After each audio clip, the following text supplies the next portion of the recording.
I am a sinner who's probably gonna sin again. Lord, forgive me. Lord, forgive me.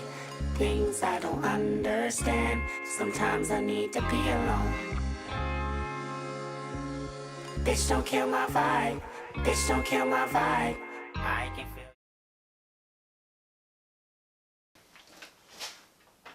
What's up, world? What's up, YouTube? What's up, Facebook? What's up, Twitter? What's up, all the social media? It is I, Lee Zellers, in the basement, on the Basement Show. Hope you're doing fine out there. To my 5 or 6 viewers, whoever check out the show, I got a really good show today. Really good show. Got my guest, who I was a guest on his show. I get a guest on my show. It all worked out like that. That's pretty cool. My man, Brent Carter, is on the show. What's up, Brent? What's going on, Lee? Good having you on, man. Good to be here, bro. Good to be here. I'm gonna remove my shades, man. So, because I always have people tell me, you can stay cool with yours, though. But Okay. people tell me sometimes they need to see the eyes of the host to make sure he ain't back there doing something. He ain't doing that. They just tired, sometimes they bloodshot. Right. Man, I'm glad to have you on the show. So, let me get some feedback. You born, raised Cincinnati? Yeah, absolutely, Lee. I was born and raised in Cincinnati. Been here all my life. Grew up down in the West End. Come from 2 loving parents that took us from Millville to the West End, and during the riots, we made a transition to Bond Hill. Okay. And close to my father's job. And so I had gone to Woodward High School. My father, he worked at McTeewall Country Club, as a matter of fact, which was a couple of blocks down from Woodward. Okay. So, I would see my father walk to this country club every day. And as a matter of fact, he was the first black man whose picture still remains to this day on the walls in a predominantly white, in an all-white country club. And so I grew up here, played basketball here. I was a local athlete. Was the first freshman to kick down the door to play varsity as a freshman. Went on to college, that type of thing. Short stint, a little too much too soon. Right. Sometimes that happens. Sometimes we get a little too much too soon. Yeah. And don't get enough of it later. Right. Exactly. So, so for me, ran into a little turbulence. And we talked about this before, that the turbulence. Turbulence be sitting there waiting for you. You walking down the street, you turn the corner, damn, turbulence, I ain't see you sitting there. Turbulence like, yeah, you got to come with me right now. We got some stuff to do. That's right. And turbulence get you all sidetracked. Right. So, I caught it. It was waiting on me, and I caught it. And I think I have, it started my journey, to what's proven to be a really unique story for me. A lot of struggle, a lot of torment, and just, a real test of perseverance. But sometimes, it's those struggles sometimes in life, and sometimes things that we sometimes need, because they help us direct us sometimes, and to get us back on the path we need to be on, Right.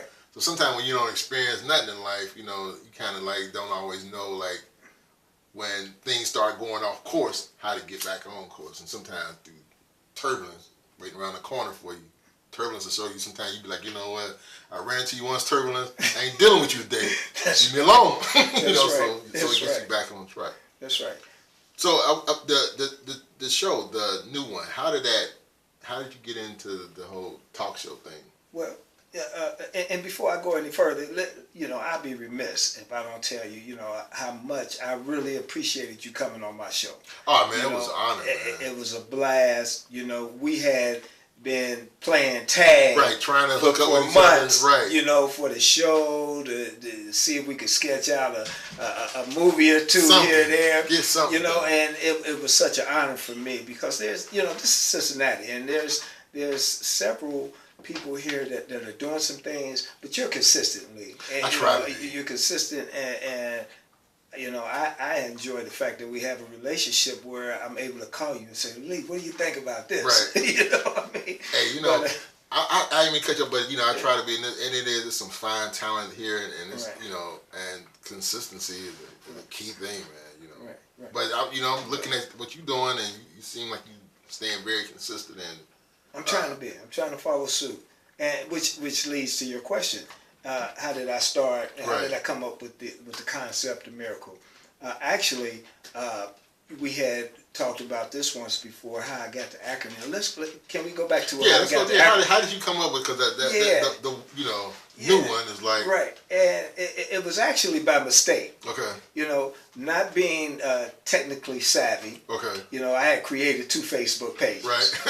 And lost my password. Couldn't get in. I'm always losing passwords or forgetting them.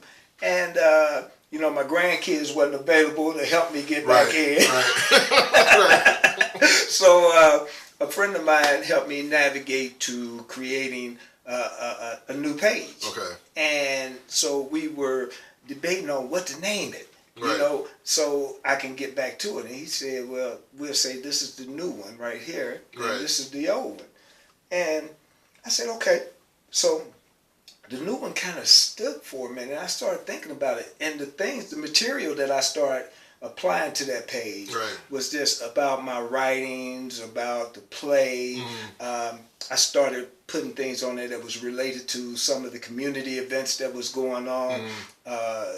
Publishing my views on some of the injustice that I seen around me. And I saw it as a vehicle to get my voice out there. Okay. And I said, well, wow, while I'm getting my voice out there, this is unlike who I used to be. Right. I'm a new one. Right. So now I'm Britton New One Carter. Right. And it's stuck. I like that. And it's stuck. So, so we formulated New One Productions as a result.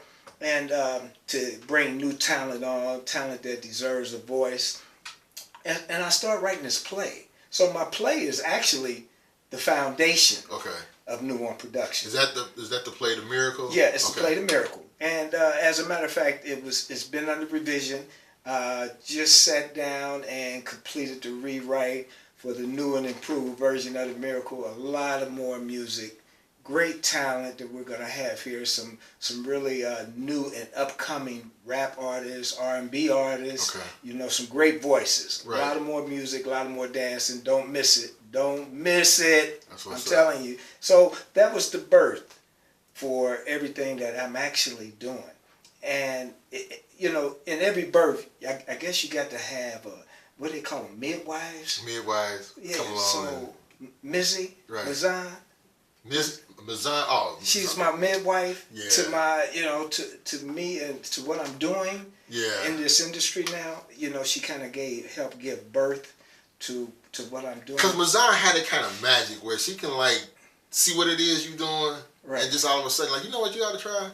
Right. Know, and you hear it because sometimes you have people throw stuff at you you got to try this or you should. And you be like, yeah. Right. And then some people throw some stuff at you. You be like, you want something. Right. She got that kind of thing. Right.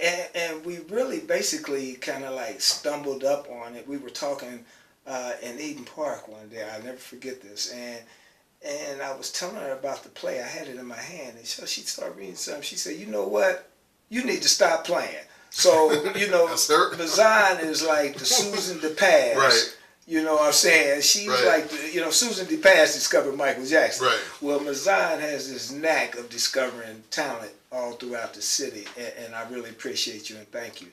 But she helped keep me engaged and helped me foster this dream, and it's my vision. It's a dream. Because sometimes, in life, I've experienced. Sometimes we go through some things. We have some experiences. We have some success. We have failures, and sometimes the failures and the things that don't go according to plan can distract us, knock us for a loop, depress us, all kind of stuff. And then sometimes you just have to take that moment where you just want to you know what?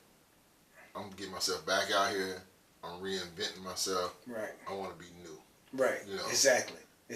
You want to hit a reset button. Let me hit this reset button because I'm going to do a new thing here, Yeah, and and at 60 years old, I venture to say I'm not dunking on anybody anymore. So, So the it's like, NBA thing is like yeah. So it's like, you know, we get a sweat in here and there, Right. but this is my passion. You know, being able to be a voice for the voiceless. You know, and I do that during my writings and also during the talk show, to be able to say the things through the arts right. that I ordinarily couldn't say or wouldn't have said. And see, well, that's key though what you're saying, because a lot of times with young people, and sometimes y'all need to understand this, because I hear it, and it's sometimes it ain't always young people, sometimes it's old people, and they do certain things because they're looking to get this. That's right.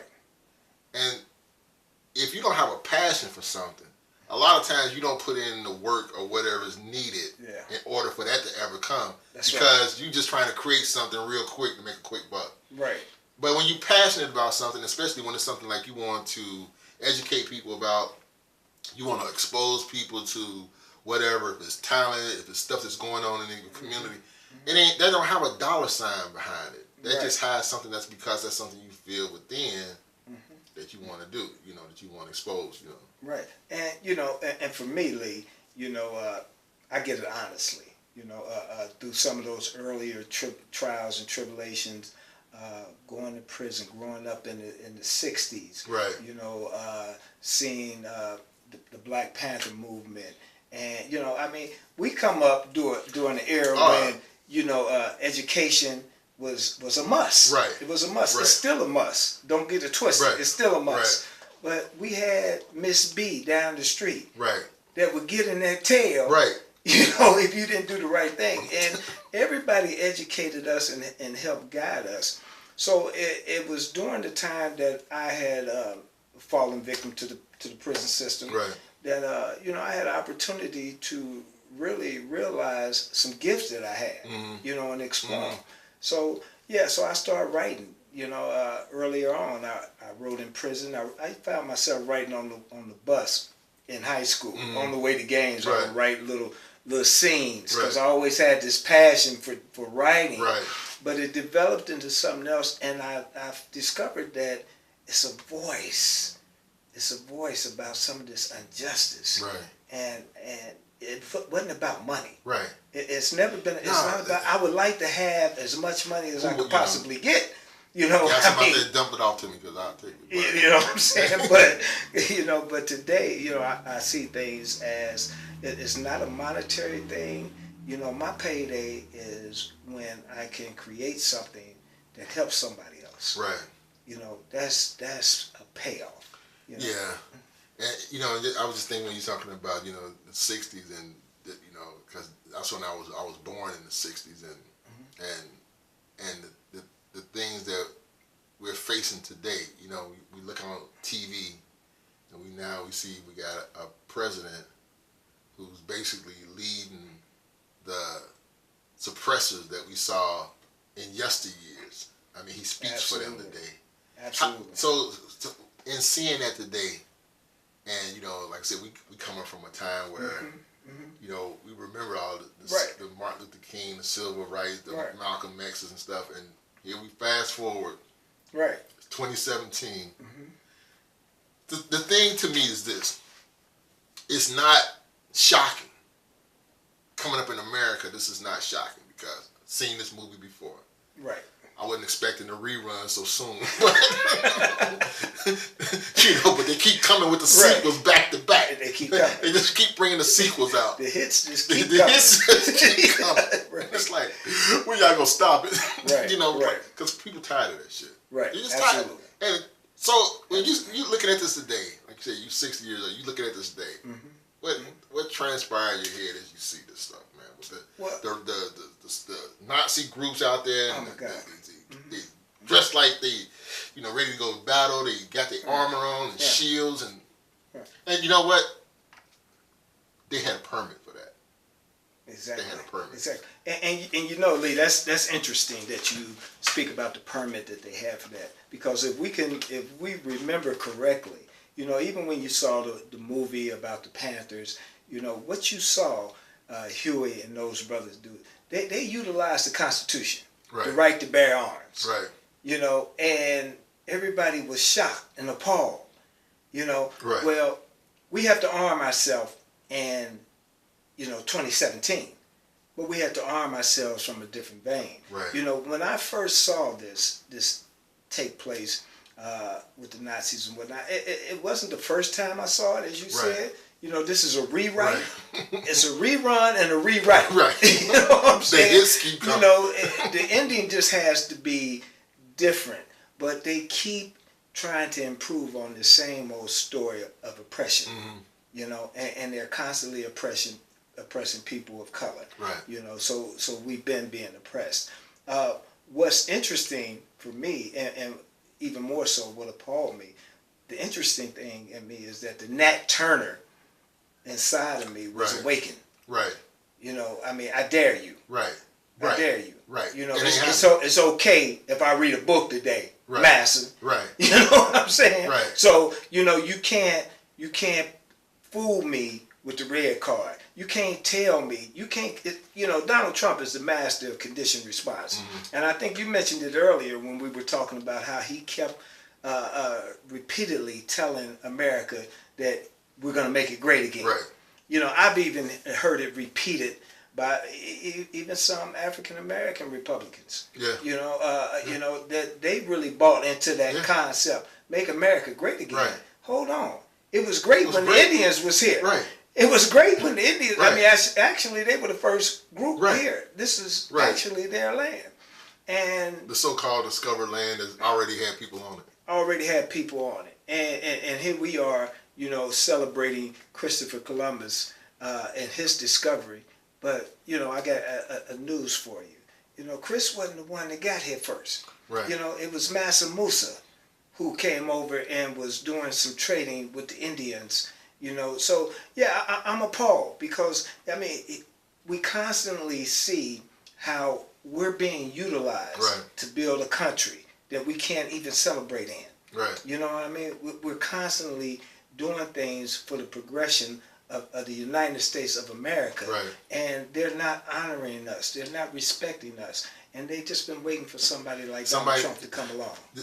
Falling for the tailpipe, the banana in the tailpipe. Exactly. And we fought, when Obama got elected, we was happy. It was the first black president, people out there crying, and, a lot of people, you even had some, like, I would hear different people in the media would do interviews, and they would ask black folks, like, how do you feel about having the first black president? Do you feel like, race relationships? And everybody thought race relationships gotta be great because we elected a black dude. Right. But the day that the black dude was elected, it was a bunch of white dudes, like, making plans. This motherfucker. That's right. See to it that his ass, Mitch McConnell and his boys met in a hotel that night to plot, to see to it we ain't passing none of his policy, legislation. We blocking everything that this boy tried to do. Right. He's gonna be this boy gonna be one term. Right. Now, something, man, that always bothered me when we speak about Trump and Obama, and I remember Trump with the birther thing. Oh, He wasn't born here. He was born in Kenya. I got people down there right now to investigate. And they're finding, it's always the hands. He always got the hands. They're finding some things that you're going to be shocked about because this guy has pulled off one of the greatest cons that ever existed. Right. When he's the greatest con man. Right. And the thing that killed me, man, it hurt me when the president, I guess he had to go somewhere and White House, looked through his drawers and asked, Michelle, you seen that birth certificate? Yeah. And he had to pull out the birth certificate. I was born here. Master. And that's what it said. It was like, Master basically said, show me your damn papers, boy. That's right. And the president had to go get his papers. That's right. It's kind of reminiscent of the part in Django. When I watched Django, what really is profound. It's the papers. Right. It's the papers. Right. And so he goes in the guy's pocket while he's laying there, dead man. Right. And I still got, now I done killed all these white folks, but I still got to get these papers to prove that my woman is a free black woman.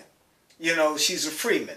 And that's, we're constantly having to prove the fact that we have a place here in this country, and we should have to do that. Right. As a matter of fact, I venture to say, and I know I do say it. I do say that nobody that's here in America has already been here. Right. Except the Native American. That's You know, they're the only ones that have been here from day one. You know, everybody else is just visiting. So we're immigrants. Right. I'm an immigrant. Right. I'm a descendant of immigrants because my folks was kidnapped. Right. And immigrants that was unlike the immigrants that chose to come here. Right. Right. So we all immigrants, and Donald, you the biggest immigrant of all. You know, because you sit in the highest office of the land. So you're an immigrant, and actually I don't know why we don't run him out of. Why we don't build a wall around this dude. Around him. Keep him somewhere. I mean, it just, man, I was kind of, I guess, like a lot of Americans who fell for this, I didn't think he would get elected. I'll be honest. I'm like, when he started saying the crazy shit, like, I could shoot somebody in Times Square and I still get elected. We talked about the well-respected Republican John McCain. Well, with the hands, he's not a hero. He was in a war, but he got captured. I like my heroes don't get captured. I was like, oh man, there's no way they're gonna let him get away with that. Right. And then to top it off, the ultimate videotape. Sometimes I pop a couple Tic Tacs in my mouth. I just go in on a woman and just start kissing them. Right. Then when you're rich and you're famous, a celebrity like myself, sometimes you can just grab them by the pussy. They like that.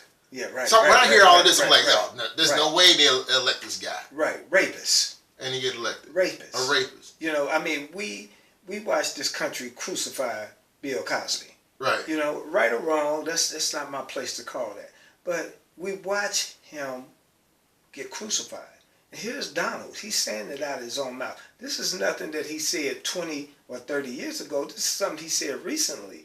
And we have the evidence, and still they elect this man, this rapist, right? To prison. But that's indicative of master. Because, I guess that played right into their scheme of what master is about, because that's what they did to our women. Right. That's what they did to women, period. Right. They felt like they could take and there'd be no repercussions. Right. Donald Trump feels like he can rape this nation. Right. And there'd be no repercussions. Let's face it. We need to call it what it is. And we got the Grand Wizard, sitting in the Oval Office. Yeah. And everybody's scared to remove him. Right. Yeah. And I've had to be careful. I was instructed to be careful. I'm a Muslim, and I was told, "Walaikum assalam warahmatullahi wabarakatuh." I'm a Muslim, and I use my name given by my parents. Right. I don't go by Idris, which I like.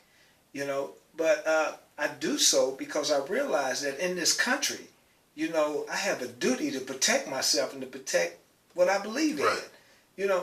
We can't get our messages across. Right. Because I venture to say, and I just don't worry about it anymore. I'll probably be put on a terror watch list myself after this. You know what I'm saying? It's okay, it's cool. Hey. You know what I'm saying? But all black people and brown people, people of color, I venture to say we're all on, Donald Trump's terror list. Yeah, to him, we all should be on. Yeah, and we talked about Cincinnati as a sanctuary city. Let's go back to the Black Panthers, and when they came along, and they wore leather jackets and tam hats, and they armed themselves. Wear a leather jacket and a tam today and see what happens. Right. You'll be in Guantanamo Bay. And that's sometimes my answer to a lot of stuff when people want to throw out the argument about, the people on the left, they was doing stuff too. But if you would have had a bunch of black folks dressed up like the Panther was of yesteryears, had some shields, AK-40, they was MR-15s, because they had them out there, because some of them was concealed carries and they was open carries. But just imagine you'd have had that many black. Just imagine you'd have had 1,000 black folks walking with some torches saying we will not be removed, like they was the night before. Right. All like they were saying. Well, we had it. Yeah. We had it already. We saw it in Ferguson. Right. Let's go back to Ferguson. Let's go back to Baltimore. wherever there's a large gathering of black people, of people of color, they tend to take the most drastic measures Right. to contain us, to isolate us, to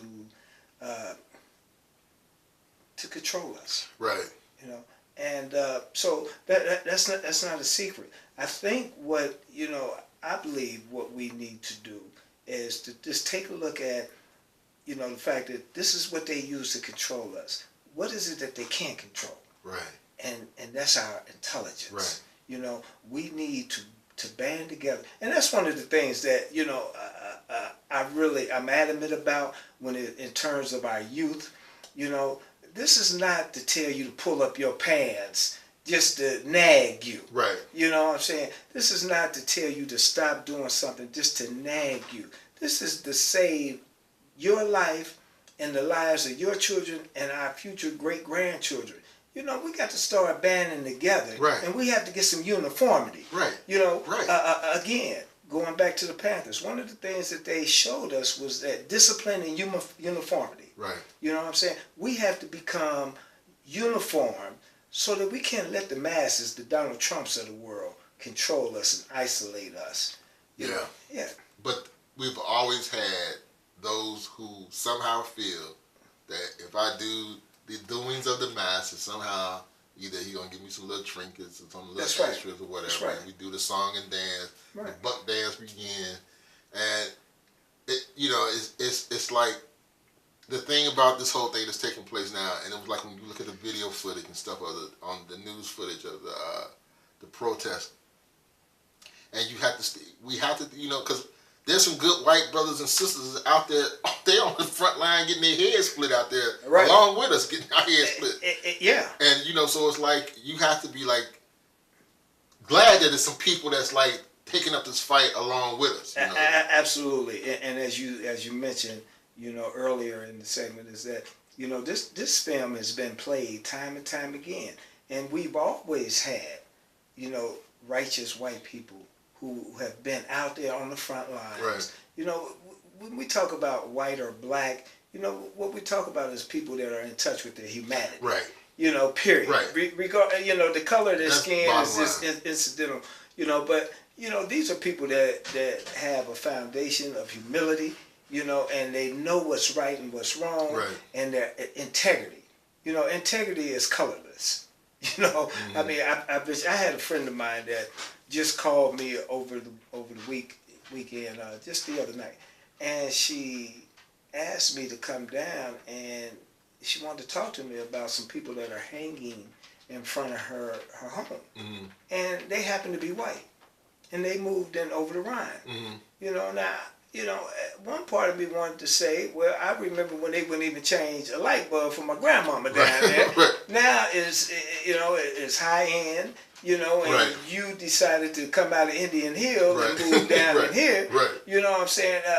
Of course they're mad. Right. But the other part of me was that, if I moved to a predominantly white neighborhood, right, and some of the same things were taking place in front of my home, I would want to reach out to somebody, and hopefully somebody that was righteous, mm-hmm, would come and help me out. So it wasn't a black or white issue for me. Actually, what it was that in view of what Donald Trump is doing to us and, mm-hmm, saying who we are as a people, I wanted to go down and let my brothers and sisters know that, look, we need to change our behavior. You know what I'm saying? It's not about these white folks here. Right. It's about what we do as a people. Right. You know what I'm saying? Right. We have to start working on integrity. Right. You know what I'm saying? Change our mindset. Right. We have to. We have to. Right. Well, my man, Britton, I'm glad to have you on the show. Hey, Lee, it's been a pleasure. It's been a pleasure speaking with you. Look forward to all the stuff you got going on. Look for the novel, the screenplay, I got the books, talk show. Yeah. Man, you're doing it. Yeah. Proud. Glad to have had you here. Glad to have you here. You tuned in. 10, 6, 7, whatever people out there that's watching the show. I'm glad y'all checked me. I know it's more than that. But I'm glad y'all tuned in. Check out the next one. Yeah. Basement Show with Lee Zellers. We out.